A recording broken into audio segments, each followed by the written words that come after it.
Bonjour à toutes et à tous, bonjour JB, Bonjour.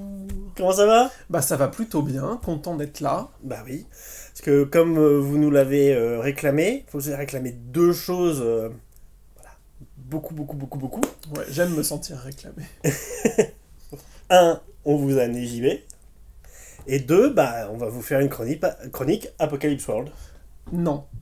Bon allez, Non, parce que comme je suis là, je me suis dit qu'on pourrait plutôt parler, tu sais, bousculer un petit peu nos habitudes, tu vois, ok. et donc parler de donjons et de dragons.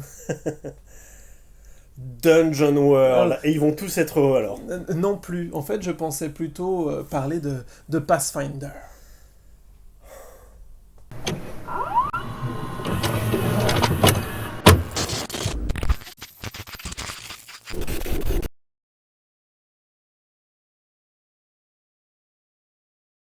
Bon, bah JB, donc tu es venu pour nous parler de Pathfinder, de tout Pathfinder, de l'histoire, la vie, Alors, la mort de euh, Pathfinder. alors, je suis venu parler de deux choses. D'abord, de ma relation extrêmement complexe à Pathfinder, puisque c'est un jeu que je n'aime pas.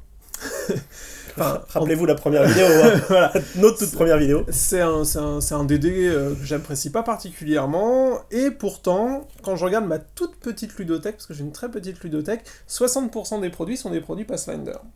C'est beau. Voilà, et oui, alors d'où contraste, etc. Mais pourquoi, comment, contradiction, qu'essayes-tu de nous dire, Jean-Baptiste? Eh bien, ce que j'essaye de vous dire, c'est qu'en fait, je suis très très fan de ça, Rise of the Rune Lords, l'éveil des seigneurs des runes, Enfin, la première campagne Pathfinder publiée. tout à fait, et de tout ce qui va autour. Et en fait, bah, depuis maintenant plus de 10 ans, je vais faire un petit retour en arrière là-dessus. Il y a quand même pas mal de choses qui tournent autour. Et en fait, voilà, on a tous, je pense en tant que rôliste, on a tous cette espèce de petits coups de cœur, ce truc qui nous parle instinctivement, qui fait qu'on va commencer à entamer une collection, etc., Bien sûr. etc., à s'engueuler avec son conjoint parce que t'as vraiment beaucoup de bouquins de jeux de rôle. Et bah moi, c'est ça, c'est les Seigneurs des Runes. Donc en fait, on va vous en parler en long, en large et en travers. Et notamment parce qu'il y a une actualité qui est liée aux Seigneurs des Runes. Oui, à Pathfinder en Et, général. et à Pathfinder en général. Donc, d'abord, le présent, ou pour ainsi dire presque le futur, même si au moment où vous allez regarder Cette vidéo, on ne sait cette pas, vidéo, hein. ouais, vous serez peut-être en plein dedans. Pour info, pour les visiteurs du futur, nous sommes en juillet 2018. Voilà, nous sommes en juillet 2018, et le 2 août 2018, donc, va commencer l'année de playtest de Pathfinder deuxième édition. Donc ça y est, ce DD déguisé, entame sa mue et donc se lance sur une deuxième édition. Donc on va avoir une année de playtest complète pour la prochaine version de Pathfinder, et cette année va servir aux gens de chez Paizo à boucler la boucle, Mhm. à terminer, et avec notamment donc les deux derniers Adventure Path, les deux dernières routes vers l'aventure, donc les méga campagnes Pathfinder. Donc l'avant-dernière s'appelant Return of the Rune Lords, le retour des Seigneurs des Runes, là vous voyez où je veux en venir, qui va elle aussi sortir en août, qui va sortir à la fin août. C'est original, le troisième tome d'une trilogie qui commence par Return of. Bah, Enfin bon. Bon, bref, passons sans commentaire. Donc le premier tome des 6 tomes de cette avant-dernière campagne va sortir à la fin du mois d'août. Et une fois qu'ils en auront fini avec les Seigneurs des Runes, ils vont bien évidemment donc sortir leur toute dernière campagne de la première édition qui s'appelle donc l'emprise du tyran, Tyrann's Grasp, et qui va donc parler du gros méchant, le Sauron de Pathfinder, qui est donc Tar-Baphon, le tyran au murmure, qui est la plus puissante liche nécromancienne du monde de Golarion. Rien que ça. Rien que ça, mais parce qu'il faut ce qu'il faut, et on liche nécromancienne qu'on peut retrouver sur un certain nombre de couvertures de la gamme, et qui est vraiment le méchant iconique de cet univers-là. Mais ce n'est pas de lui dont je vais vous parler. Bah non. Bah non, je vais vous parler des Seigneurs des Runes, parce que même si ce n'est que l'avant-dernière campagne, il y a quelque chose de très symbolique, puisque c'est avec eux qu'a commencé donc l'aventure Pathfinder, l'aventure de Paizo, puisqu'en 2007 sortait ceci, donc le tout premier volume de campagne Pathfinder, Voilà, en français, les offrandes brûlées. les offrandes calcinées, Calcinées, si pardon. mes souvenirs sont bons, oui, parce que je suis snob, je l'ai en anglais. Voilà, c'était donc en 2007, Ouais. Et c'est comme ça que Paizo sortait une campagne pour DD 3.5, qui était l'édition pour laquelle il bossait avant dans le cadre des magazines Dungeon et Dragon. Et ils ont perdu la possibilité de bosser pour Dungeon et pour Dragon, donc ils ont décidé de faire Pathfinder et de proposer leur propre contenu. Donc c'était pour du DD3, et c'était le début de la success story de Paizo et de Pathfinder, puisque c'est quand même le seul gros Donjons et Dragons qui arrive à cohabiter avec le vrai Donjons et Dragons. Oui, oui, on peut le dire. Tout à fait.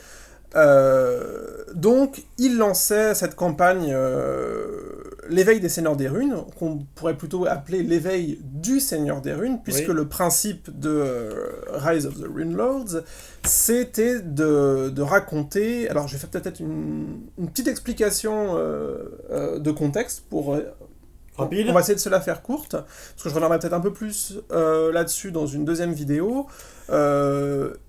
On parle d'une campagne qui est vraiment une campagne archétypale, qui est une campagne qui est vraiment empreinte de classicisme au niveau de Donjons et Dragons, et le principe, c'est bien évidemment que les personnages joueurs vont s'opposer au réveil d'un roi sorcier endormi depuis des millénaires, un des tyrans d'un empire oublié, qui est donc l'empire Alors en anglais c'est Fafilon, mais moi comme je suis français à exception culturelle, je vais dire Tassilon. Oui, voilà. Ça me paraît bien. Sorte de pas me couvrir un peu plus de ridicule. Donc les PJ vont, au cours des 6 volumes de l'éveil des Seigneurs des Runes, empêcher le réveil du premier des 7 Seigneurs des Runes, parce qu'il y a 7 Seigneurs des Runes. Attends, joli chiffre. Voilà, tout à fait, mais en fait, toute la mystique est basée là-dessus. D'ailleurs, l'artefact, la rune centrale qui représente tout ce qui est lié à l'Empire de Tassilon, est donc une sorte d'étoile à 7 branches. Je reviendrai un petit peu là-dessus. Tu l'as fait jouer, cette campagne? Alors, je ne l'ai jamais terminé, mais je l'ai fait jouer 2 fois, et à chaque fois, la vie s'est mise entre moi et la conclusion de la campagne, et donc j'ai été jusqu'au 4e tome à chaque fois. Moi, j'ai été joueur juste sur le premier tome. Juste sur le premier tome, ouais. Mais donc voilà, moi c'est une campagne que j'adore, et je suis pas le seul, puisqu'elle est tellement populaire, cette campagne L'éveil des Seigneurs des Runes, qu'elle a été rééditée en édition anniversaire, donc vous voyez, absolument magnifique, avec donc le fameux roi sorcier qui est Karzug, le Seigneur des Runes de l'avarice, en train d'affronter les personnages iconiques de Pathfinder. 2012, hein, je crois, cette édition anniversaire. C'est très possible. De mémoire. Bah écoute, c'est fabuleux, parce que justement 2012 est une date importante. Donc pour revenir sur le fait qu'elle est extrêmement populaire, cette campagne, donc elle a été rééditée, ce qui n'est arrivé qu'à 2 campagnes, celle-ci, l'éveil des Seigneurs des Runes, et la suivante, qui était donc... en français, La Malédiction du Trône écarlate, oui. Qui a elle aussi été rééditée en édition anniversaire. Aucune autre campagne n'a pour le moment eu cette chance. Donc une version en un volume qui ne compile pas tout ce qu'il y a dans la version en 6 petits cahiers, mais qui est déjà un bel objet. Ouais. Et une belle option pour avoir tout en un, sachant que de toute façon, cette version-là, elle est épuisée de chez épuisée. Hein. Ne nous mentons pas. Tu me parlais de 2012. 2012. Et bien 2012, c'est le moment où donc les gens de chez Pathfinder commencent à se dire qu'on va donner une petite suite à l'histoire des Seigneurs des Runes, et donc sortent Shattered Star, l'étoile fracassée, l'étoile brisée, fragmentée. Je ne sais pas très bien, je ne sais pas si elle a été traduite en français celle-là, donc je ne vais pas être trop ridicule si je la présente en anglais. Donc en 2012, les auteurs de chez Paizo décident de remettre le couvert sur Tassilon, sur l'ancien empire oublié, et plutôt que de parler des 6 autres seigneurs des runes, ils décident de parler en fait du fondateur de l'empire. Donc qui tel un César face à une horde de Brutus, ou un calife Haroun el-Poussa face à des Iznugud, a donc été assassiné par les 7 seigneurs des runes au moment où l'Empire commençait à vraiment prendre son essor.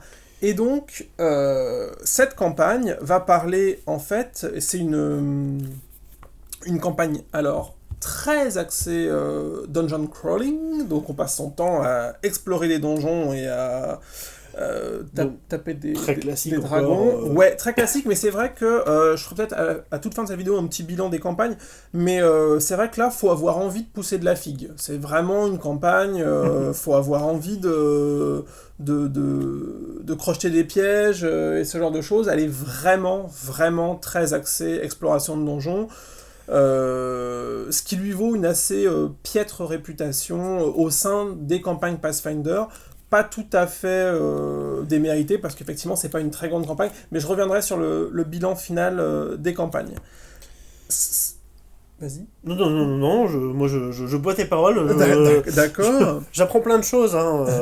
Donc voilà, donc cette campagne va parler de l'empereur assassiné, et notamment de son artefact de pouvoir, qui correspond à cette fameuse rune, à cette branche, qui est en fait une représentation stylisée de ce qu'on pourrait appeler la couronne de l'empereur, et en fait, donc c'est cette fameuse étoile fracassée, étoile à cette branche, qui va être reconstituée par les joueurs pendant la campagne, et qui va leur permettre d'explorer en fait donc le destin du premier empereur de Tassilon. D'accord. Et son funeste destin, puisqu'il a donc été trahi dans les grandes largeurs par les gens qui l'avaient formé et éduqué à la magie runique.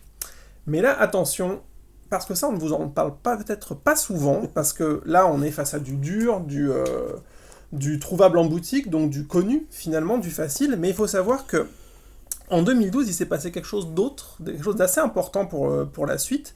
C'est 2012-2013 a été l'année dans le cadre de des parties organisées Pathfinder Organized Play, oui, qui est donc la structure officielle qui a été mise en place par Paizo pour que les gens puissent jouer en boutique avec des inconnus. La Pathfinder Society. Voilà, la fameuse Pathfinder Society, et qui donc chaque année propose des rencontres thématiques, donc avec des suites de tout petits scénarios, avec une espèce de grand méga plot, parce qu'en fait, en fonction de ce que vous jouez, vous allez faire avancer des factions.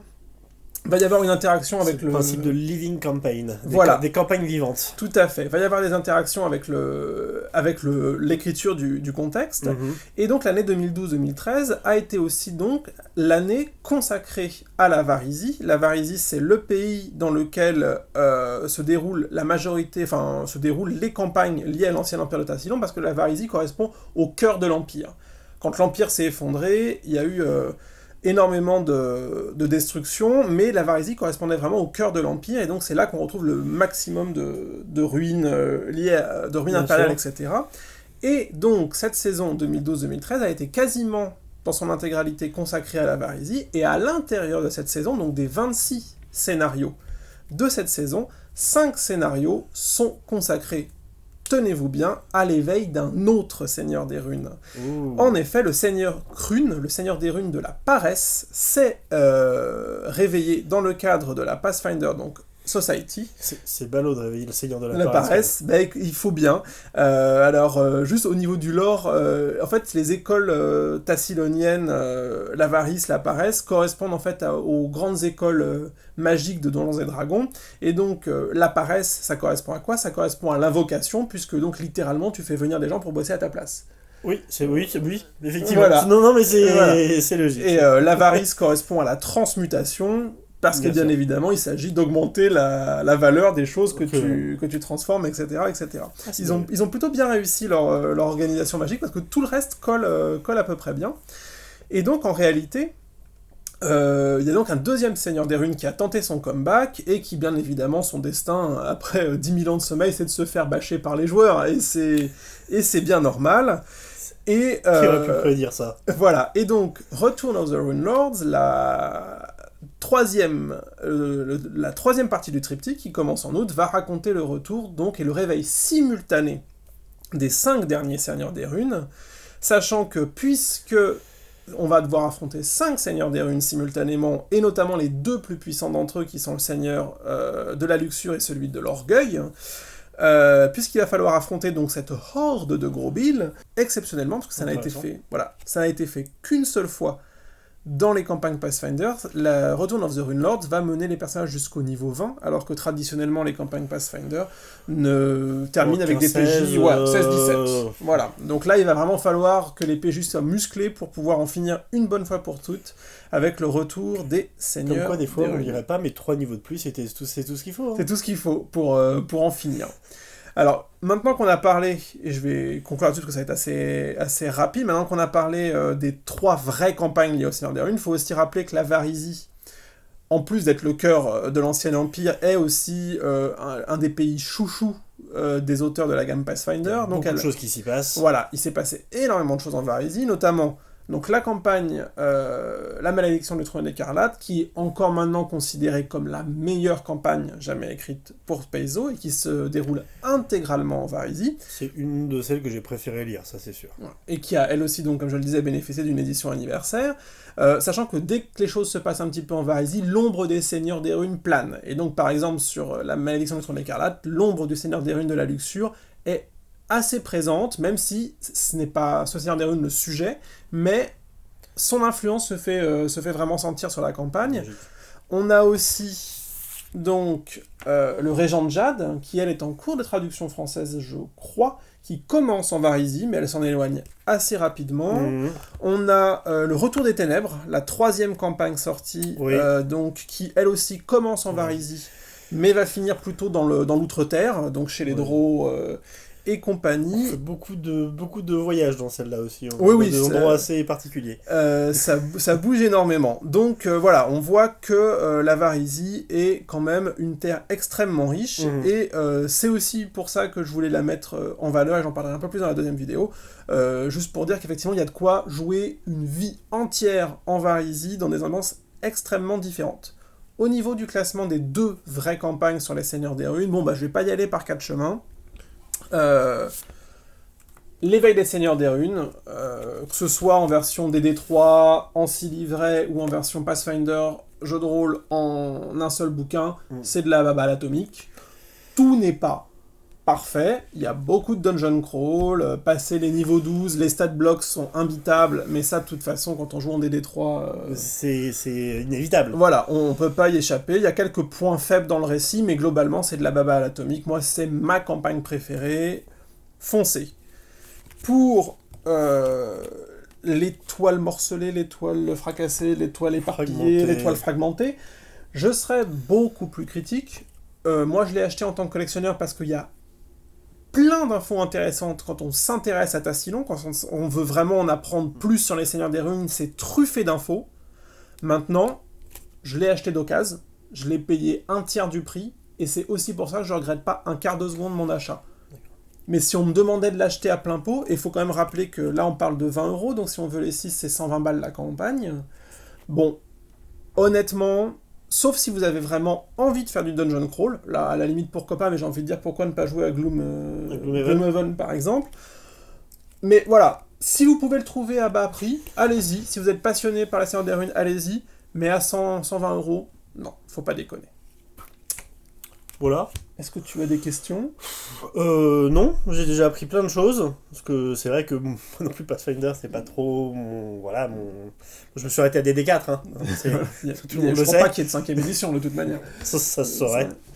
Non, c'est super intéressant, au moins ça permet de voir les différentes campagnes et ce qu'il y a à faire.